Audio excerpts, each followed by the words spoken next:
At a certain point, yeah, we're in no rush. We're in no rush. You have to understand we're getting right now 25% on cars, 25% on steel, 25% on aluminum. We're getting a 10% baseline. We took that down just because it was, the appropriate thing to do until we decide what the number will be.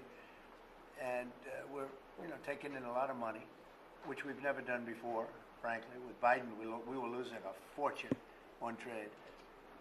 But we're moving along very nicely, and we're going to end up with a baseline of a substantial number, which we never got anything. The United States never got anything until I came along, and then I put very substantial tariffs on China, if you remember.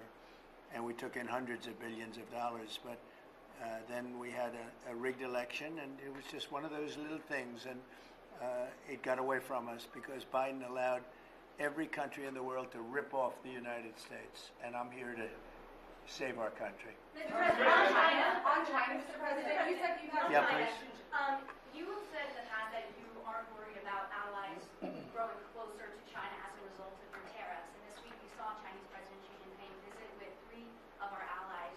Should you be worried that they're growing closer? No.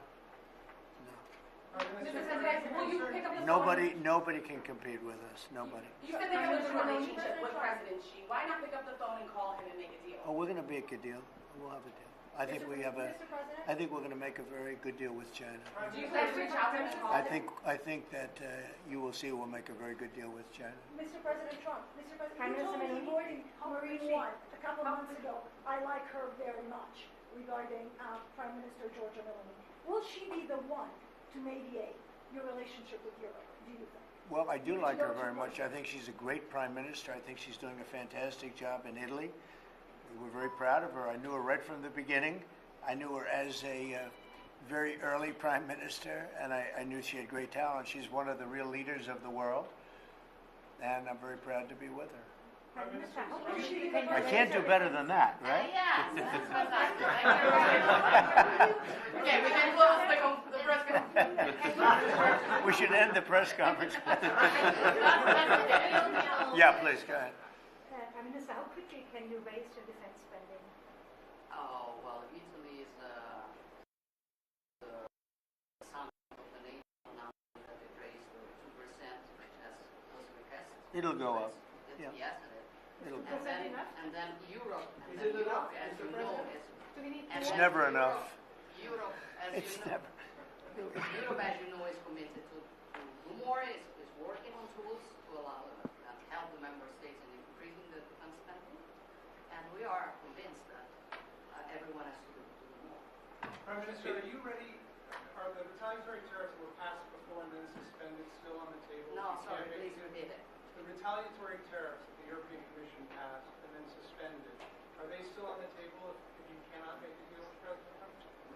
I'm sure we can make a deal, and I'm here to help on that. I cannot deal in the name of the European Union. My goal would be invite President Trump to pay an official visit to Italy and understand if there's a possibility when he comes to organize also such a meeting with Europe. I think the best way is that we simply speak frankly about the needs that every one of us has and find ourselves in the middle.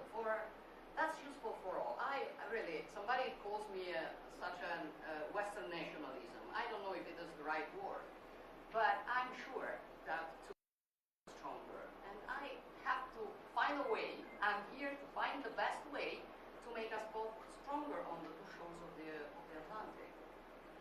We're going to have very little problem making a deal with Europe or anybody else because we have something that everybody wants. You know what that means, right? We have something that everybody wants. We're going to have very little problem. So we'll see you in a couple of minutes. We'll be right there in the Oval Office. Thank you very much. Thank you, Fred. Thank you, Fred. Thank you, guys. Thank you. Let's move. Thank you. Thank you, guys. Thank you guys. Thank you very much. Right there. Thank you guys. Thank you. Thank you. Thank you, Fred. Keep going. This way. Keep going. Yeah, that way. Thank you. Thank you. That way. Thanks, everyone. Keep going. That way. Thank you. Thank you. Thank you. We'll talk about it. Thank you, sir. Thank you. Thank you. Thank you. Thank you. Thank you, Press. There you go. Thank you. Get them over there. Keep going. Where are they at? They're still in here.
Requiring the Michigan Department of Health and Human Services to assess the impact of Medicaid fund cuts.